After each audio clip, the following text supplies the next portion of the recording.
কথা বলা হয় যে মায়ের নীরবতা ভগবানের ইশারা হয়, কারণ যখন মা কথা বলা ছেড়ে দেয় তখন কারো ভাগ্য বদলে যায়। সেও এক মা ছিল যাকে তার নিজের বৌমা চাকরানী বানিয়ে দিয়েছিল, আর ছেলে চোখ বন্ধ করে দাঁড়িয়েছিল। কিন্তু একদিন যখন সেই বাড়ির দেয়ালগুলো সব দেখল, তখন ঘটল এমন কিছু যে ছেলেও কাঁপিয়ে উঠল আর বৌমা মাটিতে পড়ে গেল। বন্ধুরা, পুরো গল্প জানার জন্য এই ভিডিওটিকে শেষ পর্যন্ত অবশ্যই দেখো, কিন্তু প্রথমে এই ভিডিওটিকে লাইক করো, চ্যানেলটিকে সাবস্ক্রাইব করো আর কমেন্টে তোমার আর তোমার শহরের নাম অবশ্যই লিখো। লখনৌয়ের আলীগঞ্জ এলাকায় সেই শ্যাম শুক্লা পরিবারের বাড়িতে খুশির আলো ছড়িয়েছিল। গেটে ঝুলন্ত ঝালরগুলোর মাঝে লেখা ছিল আদিত্য কৃতির নতুন শুরু। সরলা দেবী হাসছিল। বছরের পর বছর ছেলের বিয়ের অপেক্ষা ছিল, আজ সেই দিন এসেছিল। বাড়ির প্রত্যেক কোণে ফুলের সুবাস ছিল, আর সরলা দেবীর মুখে সেই সুকুন যা এক মা তখন অনুভব করে যখন ছেলে তার নিজের বাড়ির হয়ে যায়। কৃতিকা মেহতা নতুন বৌমা, সুন্দর, আত্মবিশ্বাসী আর পড়াশুনো করা মেয়ে। তার চাল, তার কথা সবকিছুতে এক আধুনিক শহরের ছাপ ছিল। প্রথমবার যখন সে পা রাখল, তখন সরলা দেবী তার কপালে হালকা একটা তিলক লাগিয়ে বলল, বেটি, এখন এই বাড়ি তোমার, যা চাও যেমন চাও তেমন সামলাও। কৃতিকা হাসল, ধন্যবাদ মাম্মিজি। আমি চেষ্টা করব যাতে তোমার আমার থেকে কখনো অভিযোগ না হয়। সন্ধ্যায় বিয়ের রীতিনীতি শেষ হল, সব অতিথি চলে গেল। বাড়িতে শুধু আদিত্য, তার মা সরলা দেবী আর বৌমা কৃতিকা রয়ে গেল। শ্বশুর বিজয় শুক্লা তার গ্রাম রায়বাড়িলিতে ফিরে গেল, এই বলে যে শহরের জীবন আমাকে ধারী লাগে। সরলা দেবী চাইছিল যে কয়েকদিন কৃতিকার সাথে থাকুক, তাকে বাড়ি পরিবার বোঝাক। কিন্তু কৃতিকার মা সাবিতা মেহতার চিন্তা কিছু অন্য ছিল। ওদিকে দ্বিতীয় দিনই সকালে কৃতিকা তার মাকে ভিডিও কল করল। মাম্মি, এখানে সব ঠিক আছে, কিন্তু শাশুড়ি মা প্রত্যেক জায়গায় হস্তক্ষেপ করে। বলে, বেটি, এমন খাবার বানাও, এমন বাসন রাখো, আমাকে তো যেন বাধা মনে হয়। সাবিতা হাসল। বেটি, শাশুড়ির সাথে সোজা টক্কর দিও না। প্রথম দুদিন সেবা করো, তারপর তাকে তোমার আঙুলে নাচাবে। আর মনে রেখো, পুরুষদের দেখা যায় সেই যা নারী দেখাতে চায়। শুধু বৌমা হওয়ার নাটক করো, বাড়ির রানী হয়ে যাও। কৃতিকা খিলখিলিয়ে হাসল। তোমরা তো জিনিয়াস মাম্মি। ঠিক আছে, এখন দেখো আমি কিভাবে আমার জালবা দেখাই। সেই দুপুরেই সরলা দেবী রান্নাঘরে ছিল। তিনি দেখল কৃতিকা সোফায় মোবাইল নিয়ে বসে আছে, ইনস্টাগ্রাম স্ক্রোল করছে। ধীরে বলল, বেটি, খাবার বানানো শিখে নাও, বাড়ির স্বাদ হাত থেকে আসে। কৃতিকা হেসে বলল, মাম্মিজি, আমি অফিস জয়েন করতে যাচ্ছি, আমার কাছে এত সময় থাকবে না। তোমরা তো আছো না, তোমার হাতের খাবার সবাইকে পছন্দ। সরলা দেবী কিছু বলল না, শুধু ধীরে হাসল, কারণ তার মনে তখনও বৌমার জন্য মায়ের মতো স্নেহ ছিল। সন্ধ্যায় আদিত্য অফিস থেকে ফিরল, টেবিলে গরম খাবার রাখা ছিল। সে খুশি হয়ে বলল, ওয়াহ কৃতিকা, তোমরা এত ভালো বানিয়েছ। কৃতিকা বলল, কিছু কিছু সাহায্য মাম্মিজি করিয়ে দিয়েছে, বাকি আমি সামলিয়ে নিয়েছি। সরলা দেবী শুধু বলল, হ্যাঁ বেটা, আমি কিছু হাত বাড়িয়েছি। রাতে যখন সবাই ঘুমিয়ে গেল, সরলা দেবী তার ঘরে একা বসেছিল। তিনি তার পুরনো স্বামী বিজয় শুক্লার চিঠি তুলল, যা তিনি গ্রাম ফিরতে যাওয়ার সময় লিখেছিল। সরলা বৌমাকে বেটি বানাও, বাড়ি নিজে স্বর্গ হয়ে যাবে। তার চোখ ভরে এলো। তিনি আকাশের দিকে তাকিয়ে মনে মনে বলল, হে ভগবান, শুধু এটুকু করো যে এই মেয়েটি সত্যি আমার বেটি হয়ে যাক। কিন্তু তাদের কি জানা ছিল, পরের কয়েক সপ্তাহে সেই বেটিই তাকে বাড়ির চাকরানী বানিয়ে দেবে। বিয়ের কয়েকদিন পর লখনৌয়ের সেই হাভেলি এখন যেন এক নতুন রং নিয়েছিল। দেয়ালে ছবি ছিল আদিত্য আর কৃতিকার হাসতে থাকা ঝলক, বাইরে লেবুর বাজ থেকে মহকতা ব্যালকনি, আর ভিতরে রান্নাঘর থেকে আসা চায়ের সুবাস। সব কিছু সুন্দর লাগছিল, কিন্তু এই সুন্দরতার পিছনে এক নীরব খেল শুরু হয়ে গিয়েছিল। কৃতিকা সকাল সকাল রান্নাঘরে যায়, 2 কাপ চা বানায়, একটা তার জন্য, একটা শাশুড়ির জন্য। তারপর হাসতে হাসতে বলে, মাম্মিজি, আজ আমি নিজে বানিয়েছি, বলো কেমন। সরলা দেবী খুশি হয়ে বলে, খুব ভালো বেটি, এখন তো তুমি আমার থেকেও ভালো চা বানাবে। কৃতিকা হালকা হাসে, কিন্তু তার মনে এক আর কথা চলছিল।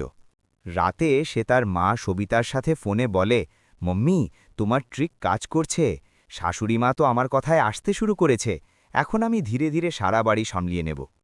সবিতা হেসে উঠল, সাবাস বেটি, শুধু মনে দেখো, শুরুতে ভালোবাসা দেখাও, পরে তোমার রাজ চালাও। দ্বিতীয় সপ্তাহেই আদিত্যকে অফিসে নতুন প্রজেক্ট মিলল। সকালে তাড়াতাড়ি বেরোনো, রাতে দেরি করে ফেরা। কৃতিকা ধীরে বলল, আদিত্য, আমার সকালে তাড়াতাড়ি ওঠা কষ্ট লাগে, মাম্মিজিকে বলো না যে টিফিন বানিয়ে দিক। আদিত্য বলল, আরে মাকে কেন কষ্ট দেব, তুমি চেষ্টা করো, আমিও সাহায্য করব। কৃতিকা হালকা হাসির সাথে বলল, ঠিক আছে, দেখছি। পরের সকালে যখন আদিত্য বেরোল, তখন রান্নাঘরে সরলা দেবী টিফিন তৈরি করছিল। কৃতিকা ঘরে শুয়েছিল, মোবাইলে রিলস চলছিল। সরলা দেবী কিছু বলল না, শুধু ছেলের জন্য খাবার বানিয়ে টিফিনে রেখে দরজা পর্যন্ত এলো। বেটা বলল, ধন্যবাদ মা, আর বৌমা ঘুমে বলল, বাই হানি। সরলা দেবীর ঠোঁটে হাসি ছিল, কিন্তু চোখে হালকা একটা দুঃখ নেমে এসেছিল। এক সন্ধ্যায় পাড়ার নীলিমা তিওয়ারি এলো। তিনি দেখল সরলা দেবী রান্নাঘরে কাজ করছে আর কৃতিকা সোফায় বসে কফি খাচ্ছে। নীলিমা বলল, ভাবি, তোমরা এখনও সারা কাজ নিজে করো? সরলা দেবী হেসে বলল, আরে বৌমা নতুন না, তাকে এখনও সময় লাগবে, শিখে যাবে। নীলিমা বলল, ভাবি, কখনো প্রয়োজনের থেকে বেশি ভালো করা নিজের জন্য শাস্তি হয়ে যায়। সরলা দেবী শুধু বলল, মা তো না, বেটার খুশির জন্য সব করব। রাতে যখন সবাই ঘুমিয়ে গেল, সরলা দেবী তার পুরনো ডায়েরি খুলল। তার হলুদ পাতায় লেখা ছিল, আমি ঠিক করেছি যে বৌমাকে কখনো শাশুড়ি না, বেটি মনে করব। বেটির ভুলে ডাটা না, দোয়া দেব। তিনি পাতা উল্টালো। একটা পুরনো ছবি ছিল আদিত্যের বাল্যকালের। সেই ছবি বুকে লাগিয়ে বলল, যে ছেলের জন্য এই বাড়ি বানিয়েছি, সেই বাড়িতে এখন পড়াই লাগতে শুরু করেছি। পরের দিন কৃতিকা তার সহেলীদের ডাকল। সব মডার্ন হাসিন জ্যাক করা মেয়েরা ছিল। কৃতিকা বলল, মম্মিজি, চা আর সমোসা বানাও না, সব আমার ফ্রেন্ডস এসছে। সরলা দেবী হেসে বলল, অবশ্যই বেটি। 1 ঘন্টা রান্নাঘরে লেগেছিল, কিন্তু যখন সমোসা এলো তখন এক সহেলি বলল, আরে কৃতিকা, তুমি তো বড় মজায় আছো, শাশুড়ি রেখেছ না? সব হেসে উঠল। কৃতিকাও হাসল, বলল, হ্যাঁ ইয়ার, শুধু মাম্মিজিকে কাজ করতে সুকুন মিলে। সরলা দেবী এটা শুনল, কিন্তু চুপ রইল। তার ভিতরে কিছু ভেঙে গেল, কিন্তু আওয়াজ বেরোল না। সন্ধ্যায় আদিত্য ফিরল, বলল, মা, চা পাবো? কৃতিকা বলল, মাম্মিজি বানাচ্ছে। সরলা দেবী বলল, না বেটা, আজ তোমার বৌমা অনেক পরিশ্রম করেছে, আমি বানিয়ে দিচ্ছি। কৃতিকা হাসল, থ্যাংক ইউ মাম্মিজি। আদিত্য মায়ের হাতের চা খেল আর বলল, মা, তোমার মতো কেউ নেই। সরলা দেবী হাসতে হাসতে বলল, কখনো ভাবিনি বেটা, যে তোমার হাসির জন্যে আমাকে নিজেকে ভুলতে হবে। ধীরে ধীরে এখন বাড়ির প্রত্যেক জিনিস কৃতিকার মর্জি অনুযায়ী চলতে লাগল। কোন পর্দা লাগবে, কোন ডিশ বানানো হবে, কোন সাজসজ্জা রাখা হবে। সরলা দেবী শুধু মাথা নাড়ত। তার ছেলেকে লাগত যে মা খুশি, বৌমায় গর্ব। কিন্তু তাদের কি জানা ছিল, মায়ের হৃদয়ে চুপচাপ একটা ঘা তৈরি হচ্ছে, যা প্রত্যেক দিন কিছু আরও গভীর হচ্ছে। 3 সপ্তাহ কেটে গেল। লখনৌয়ে সেই সন্ধ্যা, সকাল এখন সরলা দেবীর জন্য এক বোঝা হয়ে গিয়েছিল। রোজ সেই রান্নাঘর, সেই বাসন, সেই নীরবতা, আর বৌমা কৃতিকার বদলে যাওয়া লহজা। আগে যে মাম্মিজি বলে হাসত, এখন সেই আওয়াজে ঝঞ্ঝলাহাট ঝলকত। মাম্মিজি, যারা এটা করো, ওটা সামলাও, আর হ্যাঁ, দেরি না হোক। একদিন দুপুরে কৃতিকা বাড়ি থেকে বেরোতে লাগল। চুল খোলা, মুখ নতুন করে চকচক করছে। সরলা দেবী দেখল তো অবাক হয়ে গেল। বেটি, তোমার চুল তো এত সুন্দর ছিল, কাটিয়ে কেন ফেললে? কৃতিকা চুটকি নিয়ে বলল, মাম্মিজি, এটা 21শে শতাব্দী, এখন কেউ চুল থেকে সংস্কার মাপে না। তারপর হাসতে হাসতে বলল, আর হ্যাঁ, পরের বার যখন চুল কাটাবো তখন তোমার কাছে জিজ্ঞাসা করতে অবশ্যই আসব, শুধু মজা করছি। পাশে বসা তার সাহেলি হেসে বলল, আরে কৃতিকা, তুমি তো অসাধারণ করেছ, এখন শাশুড়িকে ফ্যাশন শেখাও। কৃতিকা বলল, মাম্মিজি, যারা চা বানাও, এখন আমাদের দেরি হচ্ছে। সরলা দেবী কিছুক্ষণ তাকে দেখতে রইল। তারপর কিছু না বলে রান্নাঘরে চলে গেল। তার হাত কাঁপছিল, কিন্তু চোখ শুকনো ছিল। এখন অশ্রু যেন হার মেনে নিয়েছে। রাতে আদিত্য অফিস থেকে ফিরল। কৃতিকা তৈরি ছিল, নীল শাড়ি, হিলস আর নতুন হেয়ার কাট। কোথায় আদিত্য? আমাদের রিনার জন্মদিনের পার্টিতে যেতে হবে, চলো তাড়াতাড়ি। আদিত্য জুতো পরতে পরতে বলল, স্যান্ডেল কোথায় তোমার?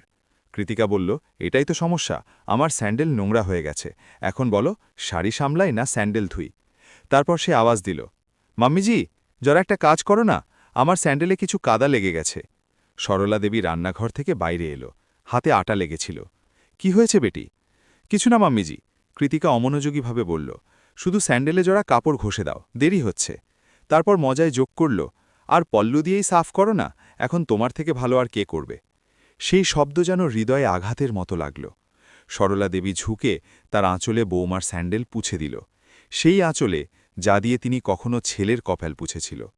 কৃতিকা হাসছিল, থ্যাংক ইউ মাম্মিজি, তোমরা তো সত্যিই লাকি, সব তোমার ভরসায় চলে। সরলা দেবী শুধু বলল, বেটি, কোনোদিন সময়ও পুছতে শেখাও। কখনো নোংরা শুধু জুতোয় না, রিশতাতেও লেগে যায়। কৃতিকা শুনল না, সে আর আদিত্য পার্টির জন্য বেরিয়ে গেল। রাত গভীর হয়ে গিয়েছিল। সরলা দেবী এখনও জেগেছিল। বাইরে গলিতে সান্নাটা ছিল, আর ভিতরে সেই রান্নাঘর, যেখানে কখনো হাসি গুঞ্জত, এখন শুধু গ্যাসের ধীর আওয়াজ দিচ্ছে। সে তার ঘরে গেল, ডায়েরি খুলল, লিখল, আজ আমি প্রথমবার অনুভব করলাম যে হয়তো মা হওয়া সবচেয়ে সহজ না, সবচেয়ে কঠিন রিশতা, কারণ এখানে দুঃখও মেলে, আর অভিযোগের জায়গাও না। তিনি ডায়েরি বন্ধ করল, আর জানালা থেকে বাইরে তাকাল। একটা আওয়ারা কুকুর ঘেউ ঘেউ করছে, আর আকাশে হালকা বৃষ্টির ফোঁটা পড়ছে। তিনি নিজেকে বলল, হয়তো ভগবানও কাঁদছে, কারণ তিনি মাকে এত হৃদয় দিয়েছেন, আর জামানা তাকে বোঝে না। পরের দিন সকালে আদিত্য তাড়াতাড়ি অফিস চলে গেল। কৃতিকা এখন বাড়ির রানী হয়ে গিয়েছিল। সে কাজের মেয়েদের মতো আদেশ দেয়, মাম্মিজি, মেঝে সাফ করিয়ে দাও, অতিথি আসছে। মাম্মিজি, পরাঠা গোল হয়নি। মাম্মিজি, চায় চিনি বেশি কেন? প্রত্যেক শব্দ এখন হুকুম হয়ে গিয়েছিল। এক দুপুরে নীলিমা তিওয়ারি আবার এলো। তিনি দেখল সরলা দেবী কাপড়ের ইস্ত্রি করছে, আর পাশে কৃতিকা মোবাইলে হাসছে। নীলিমা বলল, ভাবি, এখন বন্ধ করো, তোমরা মা চাকর না, কখনো চুপ থাকাও পাপ হয়। সরলা দেবী হাসল, যদি আমি বলি তাহলে বাড়ি ছড়িয়ে যাবে, আর যদি চুপ থাকি তাহলে শুধু আমি ছড়িয়ে যাব। নীলিমার চোখ নম হয়ে গেল। সে কিছু বলে না, চলে গেল। রাতে আদিত্য আর কৃতিহা পার্টি থেকে ফিরল। কৃতিকা বলল, মাম্মিজি, আজ বাইরে খাবার খেয়ে নিয়েছি, তোমরা দিনের বাকি খাবার খেয়ে নিও। তারপর যেতে যেতে বলল, আর হ্যাঁ, কাল আমার সহেলি আসছে, কাপড় প্রেস করে দিও। দরজা বন্ধ হল। সরলা দেবী রান্নাঘরের আলো নিভিয়ে ধীরে ধীরে তার ঘরে চলে গেল। ঘর না, এখন সেটা একটা কোণা ছিল, যেখানে এক মা তার নিজের বাড়িতে পড়াই হয়ে গিয়েছিল। কয়েকদিন কেটে গেল।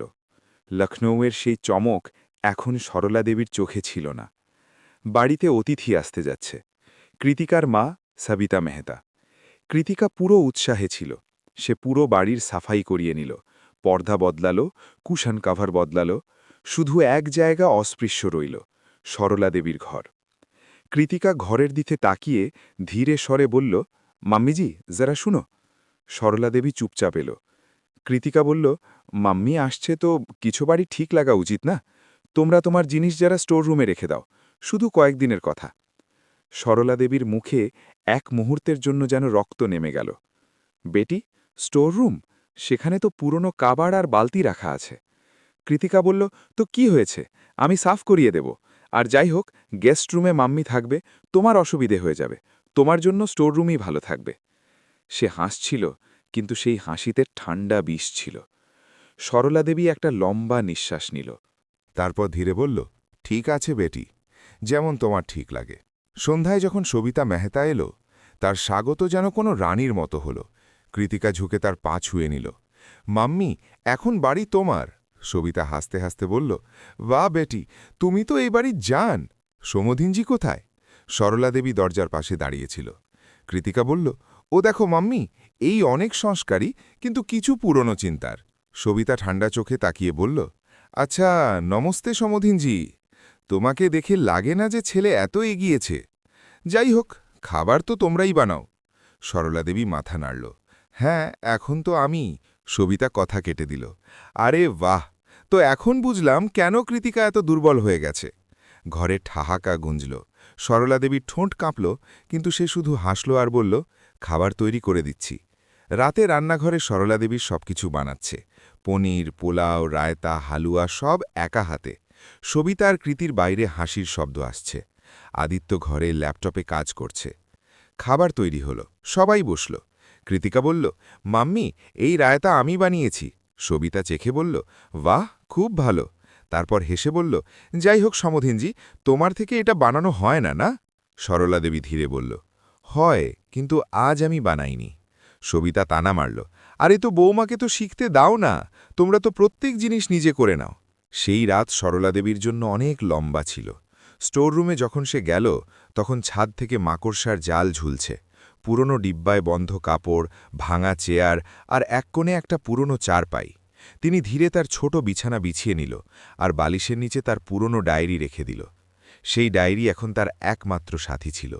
তিনি লিখল, আজ আমি অনুভব করলাম যে বাড়ি সেটা না যেখানে নিজের ছেলে থাকে, বাড়ি সেটা যেখানে সম্মানও থাকে। আমার বাড়ি এখন আমার থেকে ছিনিয়ে নেওয়া হয়েছে। পরের সকালে সবিতা রান্নাঘরে যেতে যেতে বলল, সমধিনজি, যারা খেয়াল রেখো, তোমার কারণে পুরো বাড়িতে তেলের গন্ধ আসে, কৃতিকাকে বমি হতে লাগে। কৃতিকা হাসল, মাম্মি ছেড়ে দাও, এখন এদের কিছু বোঝা যায় না। নীলিমা তিওয়ারি সেই দিনও এসেছিল। তিনি সরলা দেবীকে স্টোররুম থেকে বেরোতে দেখল। চোখ নম হয়ে গেল। ভাবি, তোমরা এখানে এই অবস্থায়? সরলা দেবী বলল, এখন এটাই আমার ঘর। নীলিমা, বৌমা বলে গেস্টরুম থেকে তার মাম্মিকে অ্যালার্জি হয়ে যাবে। নীলিমা মাথা নিচু করল। ভগবান সব দেখছে ভাবি। তৃতীয় দিনে সরলা দেবীর স্বাস্থ্য খারাপ হয়ে গেল। অবিরত কাশি, হালকা জ্বর আর আওয়াজে কাঁপুনি। কৃতিকা বলল, মাম্মিজি, কাস্তে কাস্তে রান্নাঘরে যেও না, না হলে অতিথিদের ইনফেকশন হয়ে যাবে। সবিতাও যোগ করল, হ্যাঁ, তোমরা তো এখন বয়সে, বিশ্রাম করো, শুধু স্তরেই থেকো, আমি আমার বেটিকে সারা কাজ করিয়ে নেব। সরলা দেবী পিছন ফিরে তাকাল। বেটি বৌমা থেকে কাজ করাবে না, তার মানুষত্ব থেকে। সবিতা বলল, আরে সমধিনজি, এখন তোমাকেও দর্শন শেখানোর অভ্যেস যায়নি। সেই মুহূর্ত এমন ছিল যখন সরলা দেবীর ভিতরে কিছু ভেঙে গেল। সে চুপচাপ ঘরে গেল, ডায়েরি খুলল আর লিখল, শরীর ক্লান্ত হলে ঘুমিয়ে যায়, কিন্তু যখন আত্মা ক্লান্ত হয় তখন জীবন কঠিন হয়ে যায়। সন্ধ্যায় আদিত্য ফিরল তো মা স্টোররুমের বাইরে বসেছিল, মুখ ফ্যাকাশে, চোখে ক্লান্তি। বলল, মা, তোমরা এখানে কেন বসে? সে হাসল, শুধু হাওয়া নিতে এসেছি বেটা। কৃতিকা কথা কেটে দিল, আরে আদিত্য, মাকে তো আমি বিশ্রাম করতে বলেছি, তারপর বাইরে কেন এলো? আদিত্য কিছু বলল না, মায়ের কপালে হাত রাখল। হালকা জ্বর ছিল। মা ওষুধ খেয়েছ? সে বলল, না বেটা, সবিতাজিকে পরেশান করতে চাইনি। আদিত্য চুপ রইল। তার মনে প্রথমবার একটা ঝাঁকুনি লাগল, কি সত্যি বাড়িতে কিছু ভুল চলছে? রাতে যখন আদিত্য ঘুমিয়ে গেল তখন স্টোররুমে সান্নাটা ছিল। একদিকে বৌমার হাসতে থাকা ঘর, অন্যদিকে মায়ের একাকিত্ব। শুধু একটা দীপক জ্বলছিল যা নিপতে চাইছিল, কিন্তু এখনও তাতে কিছু আলো বাকি ছিল। সকালের রোদ লখনৌয়ের আলীগঞ্জের গলিতে নেমে এসেছিল, কিন্তু শুক্লা নিবাসে অন্ধকার ছড়িয়েছিল, সেই অন্ধকার যা আলো থাকতে থাকতে হৃদয়ে বসে যায়। কৃতিকা এখন পুরোপুরি বাড়ির রানী হয়ে গিয়েছিল। সবিতা মেহতা তার বেটির রাজে গর্ব করছিল, আর সরলা দেবী এখন সে শুধু সেই রান্নাঘরের দেওয়ালের মাঝে শোক করা একটা ছায়া হয়ে গিয়েছিল। সেই দিন দুপুরে ল্যান্ডলাইনের ঘণ্টা বাজল। সরলা দেবী ক্লান্ত হাতে ফোন তুলল। হ্যালো, আওয়াজ এলো। সরলা, আমি বিজয় বলছি, কেমন আছো? আওয়াজ শুনে তার চোখে অশ্রু ভরে এলো। তোমরা স্মরণ করলে? বিজয় বলল, কেমন কথা বলছ? আমি রোজ স্মরণ করি, শুধু এখন বেশি একা থাকতে যায় না। ভাবছি কালই আসব। সরলা দেবীর ঠোঁটে একটা হালকা হাসি এলো। তোমরা এসো, আমি তৈরি থাকব। তিনি ফোন রেখেছিলেন যে দরজার ঘণ্টা বাজল। সামনে দাঁড়িয়েছিল কৃতিকা, হাতে ভারী শপিং ব্যাগ আর মুখে তাজ্জে। সে বলল, মমিজি, এত দেরি কেন লাগালো দরজা খুলতে? কোথাও আমার আলমারি তো দেখছিলে না? সরলা দেবী অবাক হয়ে গেল। না বেটি, আমি তো শুধু। কৃতিকা হাসতে হাসতে বলল, আরে মজা করছি মম্মিজি। আর হ্যাঁ, আজ মাম্মি সবিতা আসছে তো, তোমার জিনিস যারা স্টোর রুমে ভালো করে গুছিয়ে রেখো, কোথাও নোংরা দেখা গেল তো আমাকে লজ্জিত হতে হবে। সরলা দেবী চুপ রইল, শুধু ধীরে বলল, ঠিক আছে বেটি, আমি সামলে নেব। সন্ধ্যায় সবিতা মেহতা পৌঁছল। বাড়িতে যেন উৎসবের মতো পরিবেশ ছিল। কৃতিকার সবিতা হাসতে হাসতে কথা বলছে, দেখো মম্মি, এখন বাড়িতে সব কিছু আমার মতে চলে। সবিতা বলল, বাহ বেটি, এখন তুমি এই বাড়ির আসল মালিকিন হয়ে গিয়েছ। শুধু খেয়াল রেখো, শাশুড়িকে সেখানেই রাখো যেখানে তার অবস্থা। এই মাঝে সরলা দেবী রান্নাঘরে ঘামে ভিজে সবজি বানাচ্ছে। তখন সবিতার আওয়াজ এলো, সমধিনজি, যারা তাড়াতাড়ি করো, তোমার হাত থেকে তো সুবাস না দুর্গন্ধ আসতে লাগল। জানি না কৃতিকা কিভাবে সহ্য করে। কৃতিকা ঠাহাকা লাগাল, মাম্মি, আমি তো এদের শুধু এজন্যে রেখেছি যাতে কাজের মেয়ের খরচ বাঁচে। আর তখন দরজায় একটা ছায়া পড়ল। ভারী পায়ের আওয়াজের সাথে ভিতরে এলো বিজয় শুক্লা, সাদা চুলে সেই তীক্ষ্ণ চোখ। কৃতিকা বেটা, তোমার মা কোথায়? কৃতিকা অবাক হয়ে গেল, জি, ও রান্নাঘরে আছে। বিজয় সোজা রান্নাঘরে গেল আর যা দেখল সেটা এক বাবার হৃদয়কে নাড়িয়ে দিল। সরলা দেবী সেই গরম চুল্লির পাশে বসেছিল, মুখ লাল, হাতে পোড়ার চিহ্ন আর চোখে ঘুমের থেকে বেশি ক্লান্তি। বিজয়ের চোখ ভরে এলো। সরলা, এটা কি অবস্থা বানিয়ে নিয়েছ তুমি? সবিতা বাইরে এলো। আরে সমদিজি, তোমরা কখন এলে? তোমার স্ত্রীকে তো কাজ করার অনেক শখ। বিজয় পিছন ফিরে বলল, শখ না, মজবুরি হয়ে গিয়েছে। আর এই মজবুরি তোমরা আর তোমার বেটি দিয়েছে। বাড়িতে সান্নাটা ছড়িয়ে গেল। আদিত্য বাইরে এলো। পাপা, তোমরা অচানক? বিজয় বলল, অচানক না বেটা, সময়ে এসেছি। এখন সময় দেখার যে আমার মায়ের মতো স্ত্রী এই বাড়িতে মা না চাকরানী।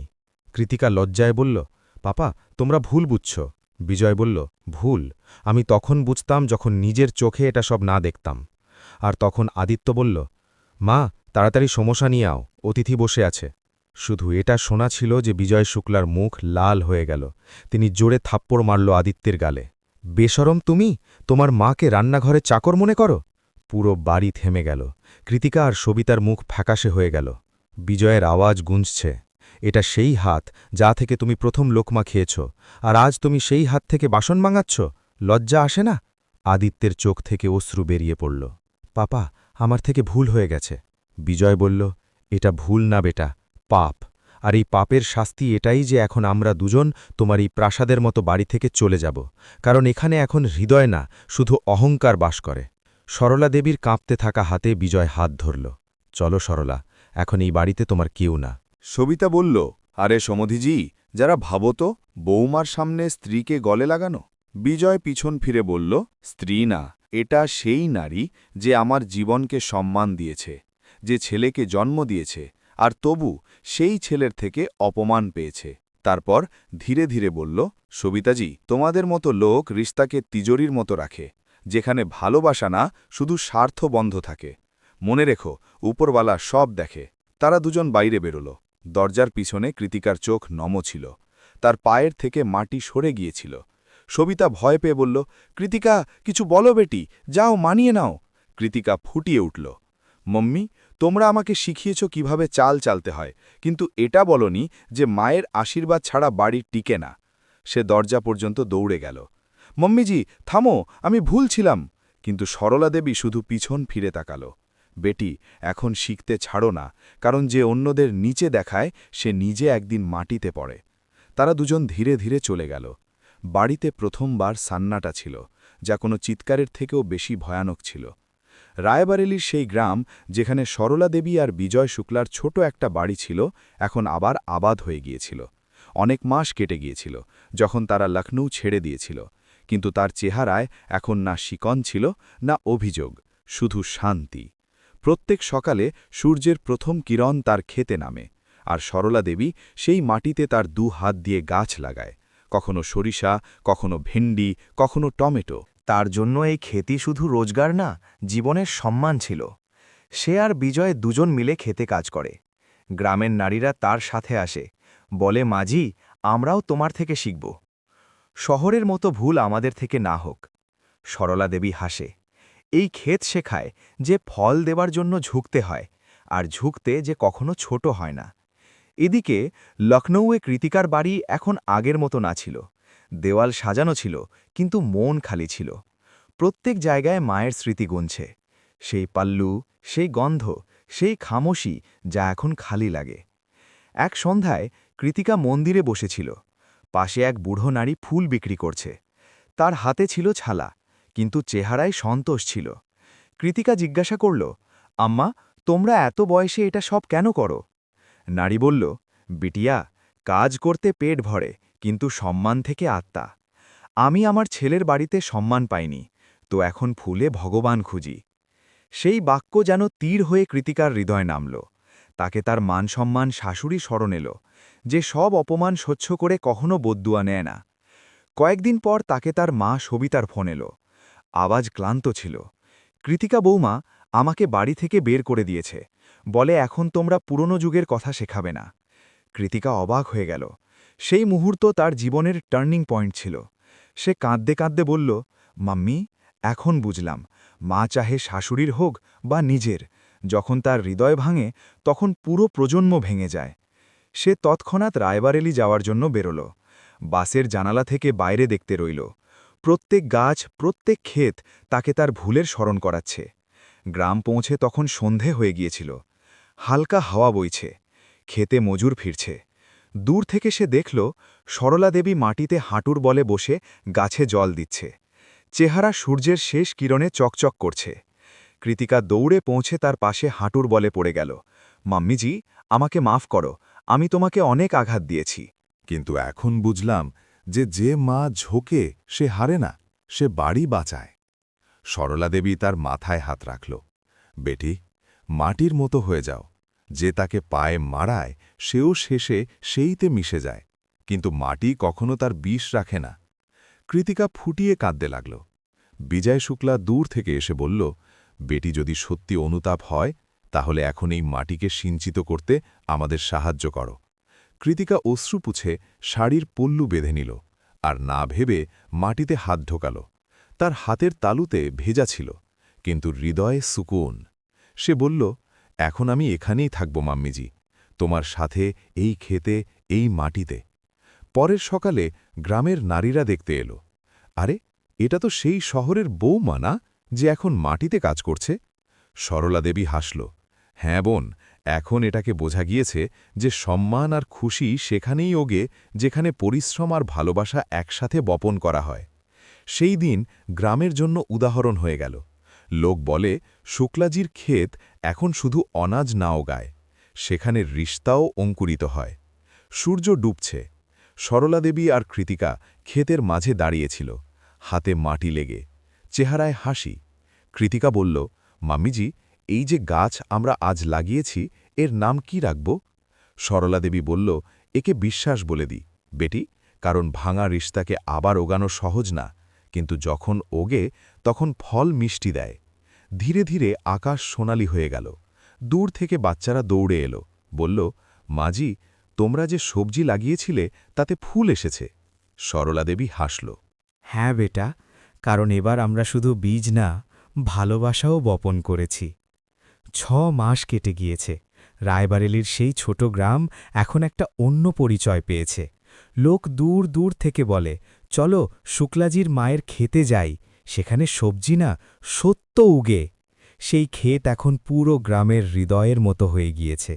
প্রত্যেক সকালে সূর্যের প্রথম কিরণ সেখানে সবচেয়ে প্রথম পড়ে, আর সরলা দেবী সেই মাটিতে তার 2 হাত ঢোকায়। চেহারায় সেই শান্ত হাসি, চোখে সেই অটল বিশ্বাস। এখন কৃতিকাও সেই কাজ করে। শাড়ির পল্লু কোমরে খোঁজা, কপালে ঘামের ফোঁটা, হাতে মাটি, কিন্তু মনে সুকুন। যখন কোনো নারী বলে, বৌমা, শহরের মেয়ে হয়ে খেতে, কৃতিকা হাসে। হ্যাঁ দিদি, আমি শহরে সম্মান হারিয়েছি, এখন গ্রামের মাটিতে তাকে ফিরে পাচ্ছি। গ্রামের বাচ্চাদের জন্য এই ক্ষেত এখন খেলার মাঠ ছিল। সরলা দেবী তাদের শেখায়, এটা দেখো বেটা, গাছ যখন ছোট হয় তখন তাকে ঝুঁকতে হয়, তবেই সে বড় হয়। রিশতাও এমন, যখন আমরা কিছু ঝুঁকি তখন রিশতা জীবিত থাকে। গ্রামের নারীরা যারা আগে নিজেদের মধ্যে ঝগড়া করত, এখন সেই একসাথে কাজ করে। কখনো কেউ কাঁদে তো সরলা দেবী বলে, কাঁদো না বেটি, মাটিতে অশ্রু পড়লে ফসল মিষ্টি হবে একদিন। বাসাড্ডা থেকে এক লোক নামল, সাদা কুর্তা, মাথায় টুপি, আদিত্যে শুক্লা, হাতে ছোট একটা ব্যাগ, চোখে অনুতাপ। গ্রামবাসী বলল, আরে, এটা তো শুক্লাজির ছিলে, আদিত্য।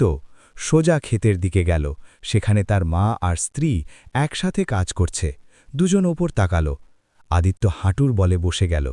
আওয়াজ ভরে এলো, মা, কি আমাকে মাফ করতে পারো? সরলা দেবী হাসল। বেটা, মা কখনো রাগ করে না, শুধু চায় যে ছেলে ভুল থেকে ফিরে আসুক। আদিত্য কৃতিকার দিকে তাকাল। আমার গর্ব যে তুমি আমাকে শিখিয়েছ যে বাড়িতে মা ঝোঁকে সেখানে ছেলে সোজা দাঁড়িয়ে থাকতে পারে না। কৃতিকার চোখ থেকে অশ্রু বেরোল। সে বলল, মাম্মিজি, এখন আমি শুধু তোমার বৌমা না, তোমার ক্ষেতের বেটি। সেই দিন সন্ধ্যায় গ্রামে একটা ছোট উৎসব ছিল। লোক ক্ষেতের কিনারে দীপক জ্বালাল। প্রত্যেক দিয়ের সাথে একটা নতুন রিশতা জ্বলে উঠল। বাচ্চারা দৌড়ে বলল, দেখো, মায়ের ক্ষেতে এখন সরিষার ফুল ফুটেছে। বিজয় শুক্লা দূরে দাঁড়িয়ে বলল, হ্যাঁ বেটা, এটা শুধু সরিষা না, সম্মানের ফুল। রাত ঢলে যাচ্ছে, আকাশে তারা ছড়িয়েছিল। সরলা দেবী জানালার পাশে বসে হাতে পুরনো ডায়েরি ছিল। তিনি লিখল, আজ আমার ফসল তৈরি। মাটি শিখিয়ে দিয়েছে, সম্মান বো, পেয়ার সিঁচো আর ফসলে সুকুন মিলবে।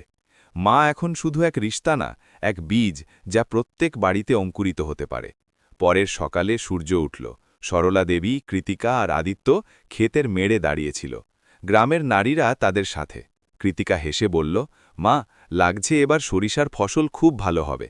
সরলা দেবী বলল, হ্যাঁ বেটি, কারণ এবার মাটিতে পরিশ্রম না, আশীর্বাদ মিলেছে। সেই ক্ষেত এখন কোনো বোর্ড থেকে না জানা যায়, না কোনো সংস্থা থেকে। গ্রামবাসী শুধু বলে, যেখানে মায়ের মাটি পড়ে সেখানে প্রত্যেক গাছ আশীর্বাদ হয়ে যায়। শীতের এক শান্ত সকাল ছিল। রায়বারেলির গ্রাম ধোঁয়ায় লিপ্ত ছিল। চারদিক থেকে আসা হালকা ঠান্ডা আর গোবর মাটির গন্ধ। গ্রামের আসল সুবাস। মায়ের ক্ষেতে আজ কিছু বিশেষ ছিল। গ্রামের লোক, বাচ্চা, নারী সব একত্রিত হয়েছিল। ক্ষেতের মেড়ে লাল কাপড় বিছানো ছিল, আর মাঝে একটা মাটির দিয়া জ্বলছে, যাকে সরলা দেবী তার বৌমা কৃতিকার সাথে জ্বালিয়েছে। বিজয় শুক্লা বলল, আজ এই ক্ষেতের ফসল না আমাদের চিন্তা পেকেছে। গ্রামবাসী হেসে উঠল। সরলা দেবী হেসে বলল, হ্যাঁ, আজ আমরা শুধু অনাজ না বিতরণ করব, আমরা রিশতা বিতরণ করব। কৃতিকা এগিয়ে এলো। সে গ্রামের নারীদের দেখল। অনেক চেহারা ক্লান্ত, অনেক চোখ নিভে গিয়েছে। সে বলল, ভাবি মায়েরা, আমরা সবাই একই ভুল করেছি। কখনো শাশুড়িকে শত্রু মনে করেছি, কখনো বৌমাকে চ্যালেঞ্জ, কিন্তু আসলে আমরা সবাই একই মাটির বীজ। যদি এককে রোদ মেলে আর অন্যকে না, তো ফসল কখনো উগবে না। গ্রামে সান্নাটা ছিল।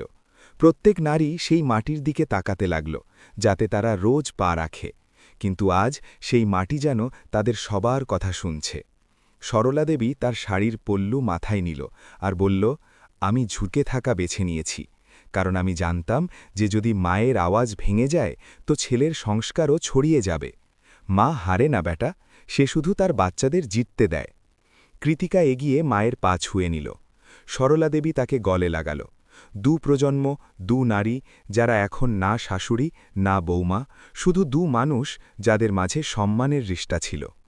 কয়েকদিন পর গ্রামে একটা নতুন রীতি শুরু হল। প্রত্যেক রবিবার নারীরা মায়ের ক্ষেতে একত্রিত হয়। কেউ বুয়া, কেউ বৌমা, কেউ শাশুড়ি, সব একসাথে কাজ করে, একসাথে খাবার খায়, আর সবচেয়ে জরুরি, একসাথে হাসে। গ্রামের বাচ্চারা বলে, এটাই তো আসল স্কুল, যেখানে মা বেটে না, মা বৌমা একসাথে জীবন শিখে।